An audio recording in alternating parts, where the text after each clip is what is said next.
Assalamualaikum. Okey. Jadi Waalaikumsalam. sekarang kita cerita pasal package 12 hari 10 malam, package Mumtaz kita. Package jarak dekat.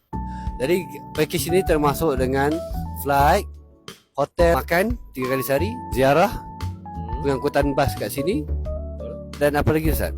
Speed train Daripada dan- Madinah ke Mekah kita akan naik plane. dan ziarah Taif. Taif ada. Ziarah Taif ada insya-Allah. Right. Jadi package ni berharga di atas. Ting. Ini insya-Allah kita akan nak pergi melawat kat mana ni Ustaz kalau di Mekah? Kalau di Mekah banyak tempatnya. Antaranya kuburan Syubaikah dekat. Kuburan Syubaikah, Okay. kuburan Ma'la itu yang antara tempat kita pergilah. Kemudian kalau di belah sana tu Masjid Syajarah, Masjid Jin, rumah Nabi, rumah ayah Nabi, lepas tu rumah Sayyidina Hamzah, rumah Sayyidina Abu Bakar. Banyak lagi, Gua Hira, Gua Sur, Jabal Nur. Sama tu. Sama tu. Okey. Untuk di Madinah kat mana pula Ustaz? Kalau di Madinah banyaklah Masjid Rayah, Bani Haram, depan lagi Masjid Dir.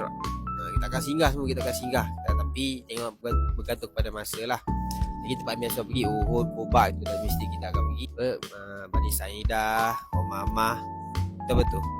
Masjid Sayyidina Abu Bakar punya masjid, Masjid Sayyidina Ali, Kebun kurma, Kebun Kurma, Masjid Kuba, Masjid Quba, lagi Masjid Kiblatain. Masjid Kiblatain, betul. Banyak.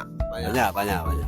Okey, so makan macam mana sedap? Okey, Makan kita ada 2 jenis. betul. Kita ada dua Satu jenis. catering, yang ni makanan Melayu punya, dan satu lagi pula hotel. Hotel kalau yang arrangement hotel biasanya international punya makanan lah.